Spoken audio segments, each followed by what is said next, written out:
బాలకోట గారు నమస్తే సార్.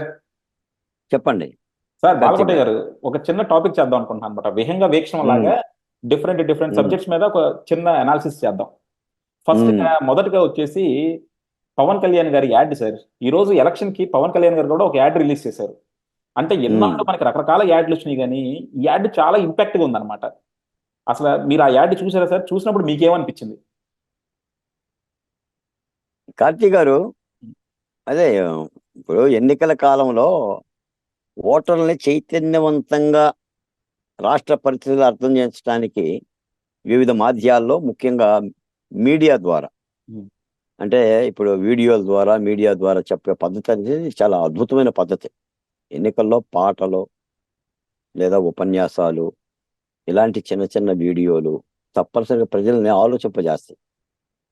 ఏ రాజకీయ పార్టీ అయినా చేస్తుంది. ఇందాక నేను చూశాను, జగన్మోహన్ రెడ్డి గారి పరిపాలనలో ఒక్కసారి ప్రభుత్వం అధికారంలో రాగానే అలా చిచ్చేస్తుంది. దాదాపు 150 స్పీడ్తో తిరుగుతుంది ఫ్యాన్. ఉమ్, ఎక్కడ ఆగదు. ఆ స్పీడ్ ఫ్యాన్కి టేబుల్ మీద ఉన్న అభివృద్ధి, ఉమ్. అమరావతి, పోలవరం, ఉద్యోగాలు, ఇలాంటి కాగితాలను కూడా గాలికి ఎగిరిపోతాయి. గాలికి ఎగిరిపోతే పవన్ కళ్యాణ్ వస్తూ ఒక్కొక్క కాగితం ఏరుకొని మళ్ళీ ఆ ఫ్యాన్ స్విచ్ ఆపేసి ఈ ఫ్యాన్ పనికిరాదని టేబుల్ మీద పెట్టి ఆ కాగితాల మీద గ్లాస్ పెడతాడు. ఓ సింబాలిజం. అంటే జనసేన పార్టీని ఆదరిస్తే దెబ్బతిన్న ఈ రాష్ట్రాన్ని తిరిగి కాపాడుతాను అని జనసేన పార్టీ తరఫున పవన్ కళ్యాణ్ గారు ఇచ్చిన ఒక వాగ్దానం. ఇలాంటి ప్రక్రియలు ఎన్నికల్లో వస్తూనే ఉంటాయి. తప్పనిసరిగా ఆయా రాజకీయ పార్టీలు తమ సిద్ధాంతాలకి, తన విధానాలకు అనుగుణంగా తీసుకెళ్తూనే ఉంటాయి. కాబట్టి ఇప్పుడు మీరు అన్నట్టుగా ఎవరో మీలాంటి వాళ్ళు, నాలాంటి వాళ్ళు కాస్త కొత్తదనం కోసం ఆలోచించి ప్రజలను ఆలోచింపజేసే విధంగా ఈ అడ్వర్టైజ్మెంట్ చేశారు. రేపు ఇది చాలా వైరల్ అవుతుంది. యా. రాష్ట్ర వ్యాప్తంగా ఈ ఒక ప్రధానమైన వైరల్ అవుతుంది. ఉమ్, మీకు వైసీపీలో కూడా జగన్మోహన్ రెడ్డి గారు కూడా 2019లో ఇటువంటి కొన్ని ప్రక్రియలు చేశాడు.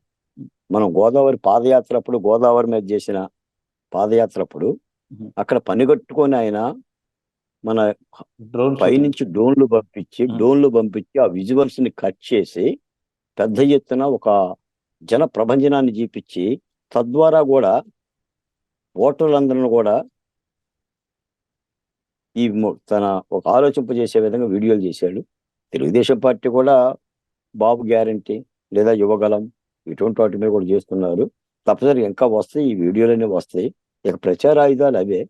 కాబట్టి జనసేన వాళ్ళు కూడా కాస్త ప్రజలకు ఆలోచింపజేసే విధంగా ఆ సృజనాత్మకత్వం, అంటే ఏమీ చెప్పకుండా, ఒక్క మాట కూడా లేకుండా, ఏమి చెప్పడు ఆ వీడియోలో.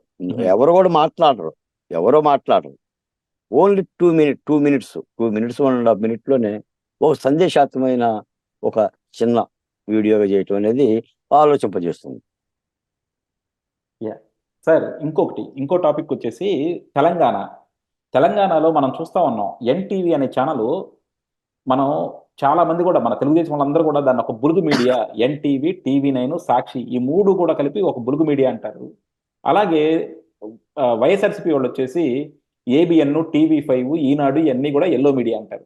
సో వీళ్ళంతా కూడా రాజకీయాలు ఒక పక్షంలో ఒకళ్ళు ఉన్నారు. కానీ ఇంట్రెస్టింగ్ ఏంటంటే సార్, ఈరోజు ఎన్టీవీ చౌదరి రేవంత్ రెడ్డి భేటీ అయ్యారు. ఆ భేటీ కూడా ఎలాంటి వాళ్ళు అయ్యారు? రేవంత్ రెడ్డి, ఎన్టీవీ చౌదరి, అలాగే సునీల్ కొనుగోలు. సో డెఫినెట్ గా దీని వెనకాల ఏదో మర్మం ఉంది. ఎందుకంటే మీడియా పక్షాలు, మీడియా హౌసెస్ అన్నీ కూడా ఎవరు ప్రభుత్వంలో ఉంటే వాళ్ళే కొంతమంది కొమ్ము కాయడానికి చూస్తారు. అందులో ఎన్టీవీ ఫస్ట్ ఉంటుంది అనమాట. ఏ గవర్నమెంట్ వస్తే ఆ గవర్నమెంట్కి అనుకూలంగా ఉంటుంది ఆ మీడియా. సో రేపొద్దున ఎన్టీవీ, నిన్నటిదాకా కేసీఆర్ని, జగన్మోహన్ రెడ్డిని సపోర్ట్ చేసిన ఎన్టీవీ స్లోగా ఇప్పుడు చంద్రబాబుని, రేవంత్ రెడ్డిని సపోర్ట్ చేయబోతుందా? ఎలా చూడబోతున్నారు మీరు వీటిని?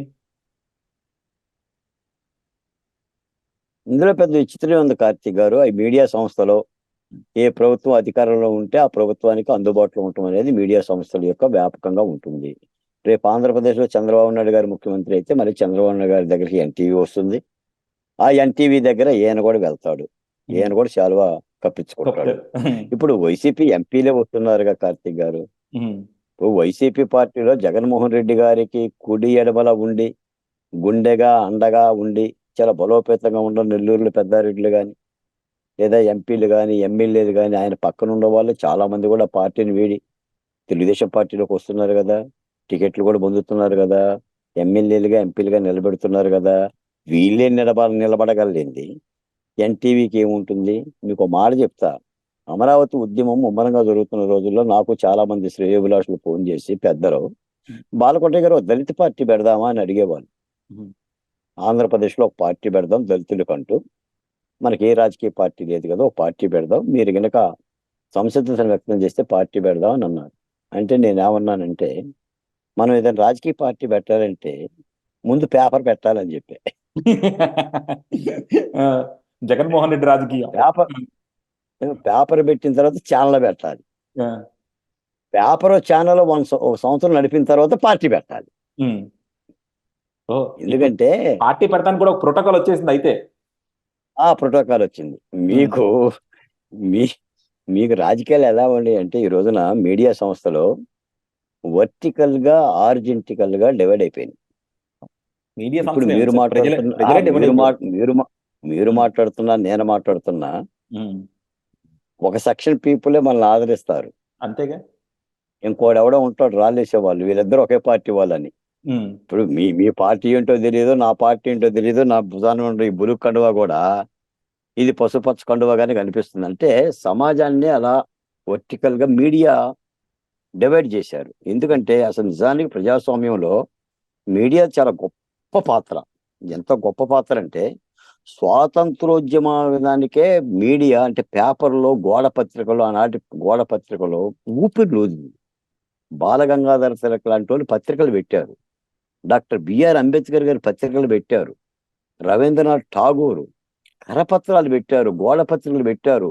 ఆ మన స్వాతంత్రోద్యమానికి ఉచ్ఛ్వాస నిశ్వాసాలుగా ఊపిరిలు అందించారు. అలాంటి యొక్క పత్రికా వ్యవస్థ ఎప్పుడైతే వేల కోట్ల రూపాయలు, వందల కోట్ల రూపాయల పారిశ్రామికవేత్తలు అడుగుపెట్టారో వర్టికల్ గా పగిలిపోయింది. నాకు తెలిసి అయితే సాక్షి రంగ ప్రవేశంతో ఆంధ్రప్రదేశ్లో సాక్షి అనే ఒక ఛానల్ పత్రిక పెట్టడంతో సాక్షాత్ రాజశేఖర రెడ్డి గారి ఆధ్వర్యంలోనే ఈ పత్రికను నమ్మమాకండి, ఈ పత్రికని నమ్మండి అని చెప్పేసి వర్టికల్ గా ప్రభుత్వమే చీల్చేసింది. దీన్ని జగన్మోహన్ రెడ్డి గారు షురువు చేశారు. మీరు ఆయన మీటింగుల్లో ఆ మీడియా సంస్థల పేరు లేకపోకుండా ఆయన మాట్లాడడం, చంద్రబాబు నాయుడు గారిని ఎలా తిడతాడు, జగన్మోహన్ రెడ్డి గారిని ఎలా తిడతాడో ఏబిఎన్ తిడతాడు, టీవీ5 తిడతాడు, ఈనాడుని తిడతాడు. మళ్ళీ ఆయన మీడియా సంస్థలు లేవు అని అంటారు. మీకు తెలుసో లేదో, ఈ 4 సంవత్సరాల అమరావతి ఉద్యమంలో కానీ, దళిత బహుజన కులాల ఉద్యమంలో కానీ నేను ఈనాడు కూడా సాక్షి డిబేట్కి వెళ్ళాల, వాళ్ళు నన్ను పిలవలా, నేను వెళ్ళాలా. టీవీ9 కూడా వెళ్ళాలా, ఎన్టీవీకి కూడా వెళ్ళాలా. నేను ఏ టీవీలకైతే వెళ్ళలేదు ఆ టీవీలని జగన్మోహన్ రెడ్డి గారి అని అర్థం. ఇప్పుడు ఇలా అయిపోయింది. కాబట్టి చేసి ఎన్టీవీ కూడా చిన్నగా అధికారంకి వచ్చిన రేవంత్ రెడ్డి గారికి దగ్గర అయ్యే ప్రయత్నం చేస్తూ ఉంటుంది. సహజంగా అది వ్యాపార లక్షణం, దాన్ని పెద్ద తప్పు గిప్పని కూడా నేను అనలే. కానీ వ్యవస్థ అలాగనే ఉంది. కొన్ని పత్రికలు ఏమో పరోక్షంగా సహాయపడతాయి, కొన్ని పత్రికలు మీడియా సంస్థలే ప్రత్యక్షంగా సహాయపడతాయి. అసలు నాకు తెలిసి అసలు జగన్మోహన్ రెడ్డి గారే ఒక మీడియా సంస్థను పెట్టుకోండు. ఇప్పటి వరకు కాంగ్రెస్ పార్టీనేనండి తనకంటూ ఒక మీడియా సంస్థను పెట్టుకుని పార్టీ కాంగ్రెస్ పార్టీ, తర్వాత తెలుగుదేశం పార్టీ. అంటే సహకరించే మీడియా సంస్థలు ఉంటే ఉండవచ్చు, కానీ పార్టీలుగా వాళ్ళైతే పోషించే మీడియా సంస్థలు అయితే ఈ 2 పార్టీలు అయితే పెట్టాల. మరి ఢిల్లీలో ఏమన్నా కాంగ్రెస్ పార్టీ ఉండేవో నాకు తెలియదు, కానీ ఆయా రాష్ట్రాల్లో మాత్రం ఏమీ లేవు.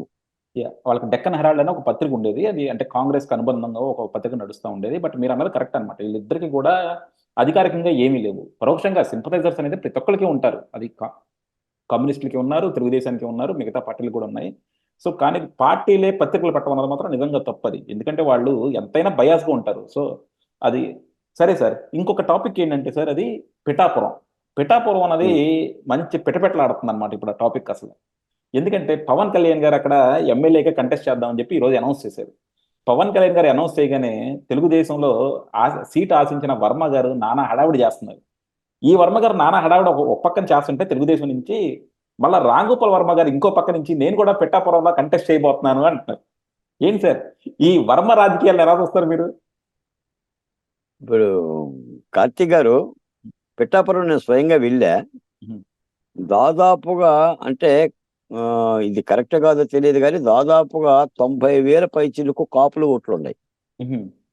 వంగా గీత గారు ఇంతకుముందు అక్కడ ఎమ్మెల్యేగా చేశారు పిఆర్పి గానే. ఓకే.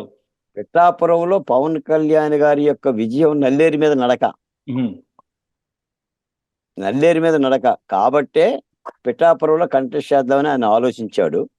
కానీ అక్కడ తెలుగుదేశం పార్టీలో ఇంత అసంతృప్తి జ్వాలలు రావటం, కొంత గొడవ జరగటం అనేది నేను కూడా మీడియాలో చూసా. ఇప్పుడు మీరు అన్నారు. ఉహు, కానీ అలా జరిగి ఉండకూడదు. ఉహు, ఎందుకంటే ఒక ప్రధాన పార్టీ రాజకీయ నాయకుడు, పొత్తులో ఉన్న పార్టీ నాయకుడు, జనసేన పార్టీ నాయకుడు, అందులోనూ పవన్ కళ్యాణ్ గారు కనుక అక్కడ పోటీ చేస్తున్నప్పుడు ఆయనకు ఆహ్వానం పలికే ఆనందమే ఉండాలి తప్ప నిరసన వ్యక్తం చేయటం అనేది అది ఉండకూడదు. అది తెలుగుదేశం పార్టీ పరి ప- పరిష్కరించుకోవాలి. పరిశీలించాలి, పరిష్కరించుకోవాలి. ఇలాంటి అంశాలని ముందుగానే చెప్పాలి కార్తీక్ గారు. ఉహు, చేతులు కాలిన తర్వాత కాదు. ఇవి చాలా సున్నితమైన అంశం. ఉహు. రేపు పొద్దున అధికార పక్షం చేతుల్లో ఇలాంటి సంఘటనలు ఎగతాళికి దారి చేస్తాయి. అంతేగా. వీటిని ముందుగానే ఆయా పార్టీలకు సంబంధించిన నాయకులను పిలిచి వాళ్ళ వాళ్ళ మనోభావాలను కనుక్కొని దాన్ని పరిష్కరించాలి. అంతే తప్ప నేను పంపిస్తున్నాను మీరు గెలిపించండి అని అంటే రా రాజకీయాలు అలా లేవు. ప్రతి ఉహు, నాయకుడు కూడా ఏంటంటే స్వయం వృద్ధిగా కొంత ఉన్నాడు. కార్యకర్త కూడా అలాగనే ఉన్నాడు. నాయకుడు ఒకవేళ కాసేపు మౌనం దాల్చినా కార్యకర్త మౌనం దాల్చే పరిస్థితి లేదు. అవును. ఇప్పుడు నాయకుడు చెప్పుకోగలగాలి. ఉహు, పాతకాలం పోయింది, కొత్త కాలం వచ్చింది. ఎందుకంటే 5 ఏళ్ళు 6 ఏళ్ళు కష్టపడతారు కదా వాళ్ళు కూడా. ఆ పెయిన్ ఉంటుంది కదా. కాబట్టి దాన్ని పరిష్కరించుకోవాలి. ఇక రామ్ గోపాల్ వర్మ అంటవా, ఆయన తీసి సినిమానే ఆడలేదు. ఇప్పుడు నేను ఆయన గురించి మాట్లాడితే మన వీడియో ఓడి చూస్తాడు. ఆ, ఆయనకు టికెట్టే రాలేదు సార్. ఉమ్, ఇప్పుడు ఆ, దోసలో ఆ, ఆ, దోసలో కుక్కమూతి పిందెలు అని చెప్పి ఏ కాయలు ఉంటాయి. ఉమ్, దోసకాయల్లో కుక్కమూతి కాయలు అని చెప్పి కొన్ని ఉంటాయి. ఎందుకంటే ఏ తినటానికి పనికిరావు. అవును. ఇది కూడా ఏంటంటే రామ్ గోపాల్ వర్మ అలా ట్వీట్లు చేసేసి హైప్ క్రియేట్ చేసుకొని ఉహు, మీడియా ప్రచారం పొందుతాడు. అసలు మీడియా ప్రచారం ఉమ్, ఒక గ్లాస్ పట్టుకుంటాడు, ఉమ్, లేదంటే ఒక అమ్మాయి కాలు పట్టుకుంటాడు, ఉమ్, లేదంటే చంద్రబాబు నాయుడు గారి మీద ట్వీట్ పెడతాడు, లేదా పవన్ కళ్యాణ్ మీద ఒక మాట అంటాడు. ఇది ఒక యాక్టివిటీ అతను. వాళ్ళ కుటుంబ సభ్యులే పట్టించుకోరంట కదా ఆయన్ని. మనం ఎందుకు పట్టించుకోవటం అబ్బా. ఉహు, ఆ, అందుకని అటువంటి అటువంటి పరిస్థితి అయిపోయింది. ఉమ్, ఒకప్పుడు రామ్ గోపాల్ వర్మ అంటే ఏదో మంచి డైరెక్టర్ గట్రా అని చెప్పేసి ఒక పేరు ఉండేది. ఆయన పేరుని ఆయనే తుడిచేసుకున్నాడు. సమాజానికి హితవు కలిగే మాట కానీ, ఆంధ్రప్రదేశ్కి హితవు కలిగే మాట కానీ కించిత్తు కించిత్ కనీసం ఒక్క దమ్మిడి కూడా రామ్ గోపాల్ వర్మ గారు మేలు చేసిన పాపాను బాలేదు. అసలు ఆయన చేయనని కూడా చెప్తుడు. ఉమ్, ఏంటయ్యా ఇలా అంటే ఒక ఒక మహిళ అడిగింది, ఉమ్, మీరు ఈ విధంగా సెక్స్ సినిమాలు తీస్తున్నారు, ఉహు, ఏదో సినిమాలు తీస్తున్నారు మీరంటే, ఒక కమ్యూనిస్ట్ పార్టీ నాయకురాలు ఉహు. నిన్ను పెట్టి తీస్తా ఈసారి అన్నాడు లైవ్ అదే. లోనే. అవును. ఉమ్, అంటే ఇటువంటి వక్రమైన, ఇటువంటి జుగుప్సాకరమైన మాటలు మాట్లాడుతూ ఉంటాడు. కాబట్టి ఆయన ఏదో ప్రచారం కోసం నేను పవన్ కళ్యాణ్ మీద పోటీ చేస్తాను కానీ ఆయనకి ఏమైనా ఇస్తాడంటే జగన్మోహన్ రెడ్డి గారు పిలిచి సీటు ఉమ్, రామ్ గోపాల్ వర్మకి ఇస్తే మంచిదే మరి జగన్మోహన్ రెడ్డి గారు. ఉమ్. నిజంగా జగన్మోహన్ రెడ్డి గారికి రామ్ గోపాల్ వర్మ మీద ప్రేమ ఉండి నా కోసం సినిమాలు తీశారని చెప్పి పిఠాపురంలో నిలబెడితే మరి అలాగే. రామ్ గోపాల్ వర్మ కూడా బాగానే ఉంటుంది.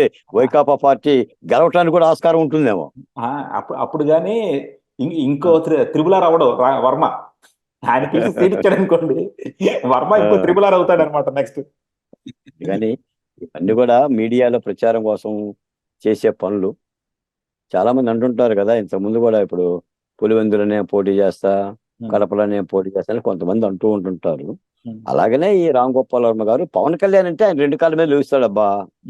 పవన్ కళ్యాణ్ గారికి ఏదైనా ఒక మాట కనుక మాట్లాడి అనుకోండి రాజకీయాల్లో, వెంటనే దానికి మన ఆర్జీవి వర్మ గారు గారు. స్పందించేస్తారు. ఆ, వర్మ గారు స్పందించేస్తారు. ఈయనకేదో ఇలా పురాతన కాలపు తరతరాలుగా వీళ్ళిద్దరి మధ్య ఏదో కత్తుల వైరం ఉండొట్టు, పొలం తగాదా ఉండొట్టు, పంచాయతీ ఉండొట్టు, ఆ ఇద్దరు బద్ధ శత్రువుల్లాగా ఎమ్మని తయారైపోతాడు ఆయన పవన్ కళ్యాణ్ గారి మీదను, చంద్రబాబు నాయుడు గారి మీద. అదే. చూద్దాం సార్. థ్యాంక్ యూ అండి. Thank you. చాలా బాగా అనాలిసిస్ చేశారు అన్ని topic. Thank you sir. Thank you.